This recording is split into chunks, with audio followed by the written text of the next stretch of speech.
Hi, Rafael here. In this video I'll be giving you an introduction to the hedge pruning technique of Walter Pall.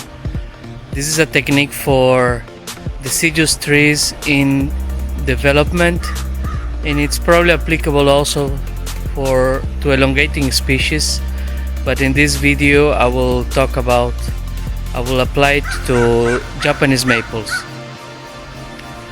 When you're performing this technique, the hedge pruning method, you must heavily fertilize your trees. This is the key for the generation of further and further ramification. This tree here has been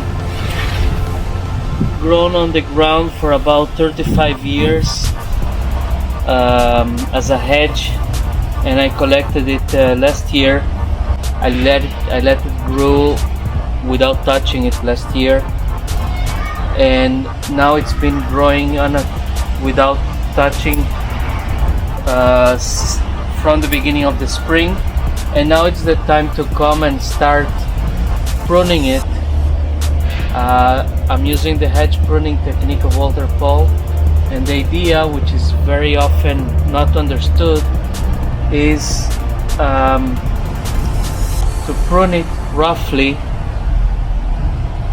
on the silhouette, let it grow again, prune it again as many times as you can, depending on where you live, maybe twice or maybe 3 times even. And at the end of the year, when all the leaves fall, you can then go and carefully select which branches you want to keep. So the idea is misunderstood as in let the tree what it wants. Well, the idea is let it grow strong, and just like hedges that are extremely dense, you get an extremely dense tree, and at the end of the year you go and select the branches you want for the next year or in the spring. So the idea is not bonsai on the easy, it's just more effective, and it's quite simple. And if you have many, like Walter Pall does, that's the way to do it. Let it grow, prune, let it grow, prune, without much care of selecting branches or anything. You do that at the end of the year when the foliage is out. This is very similar to, by the way, to the approach of Dennis Wojtyła that you can hear in the Bonsai Mirai podcast. So this tree here is on its way to being a very interesting bonsai. You can see a bit of the trunk here, and let's do this procedure with another tree.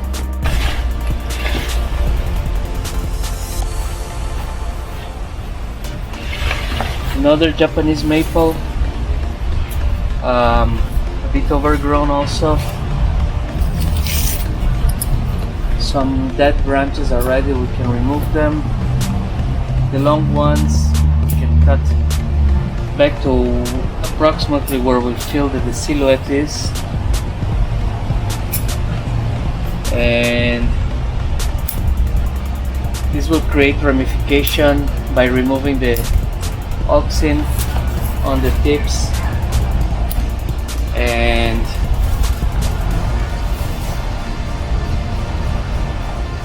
will give you plenty of branches to choose from at the end of the year.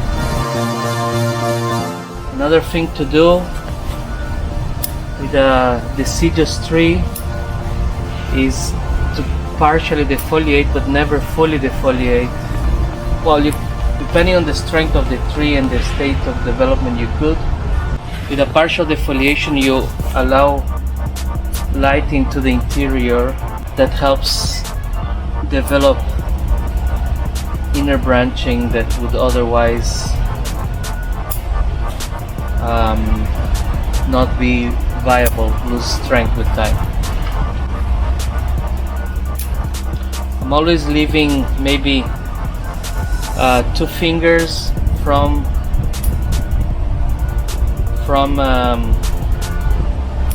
the pair of leaves that the last pair of leaves that I keep, and that is just for some dieback that may occur.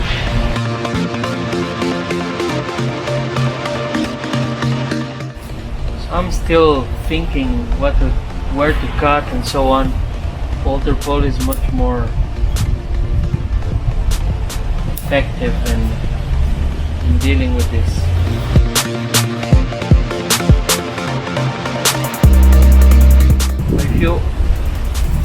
If you follow the hedge pruning method of Walter Pall, and you can read more on his blog, you will considerably speed up the development of your tree.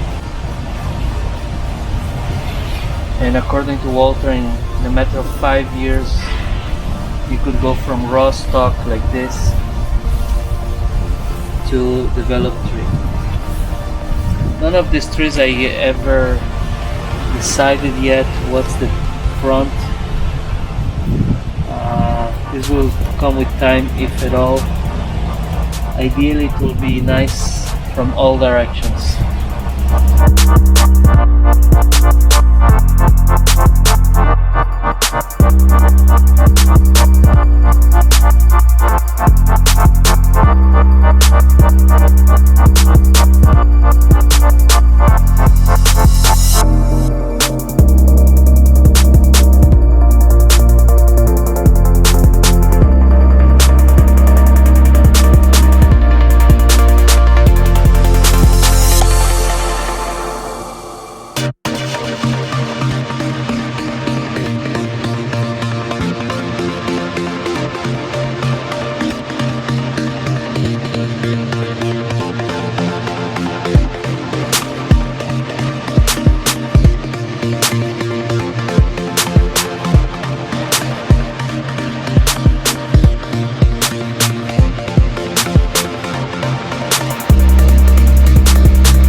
Some people don't like the bloodgood variety of Japanese maple because of supposed long internodes and big leaves, but the leaves decrease quite a bit.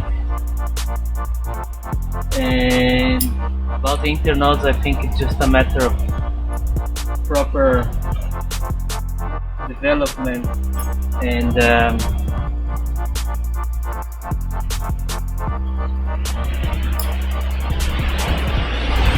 the leaves are actually quite similar to several species that are well regarded. So time will tell if these Japanese maples variety bloodgood are any good.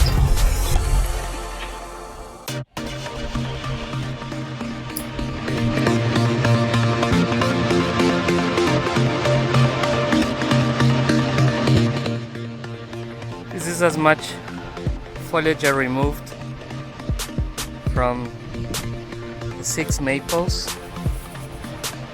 Here they are.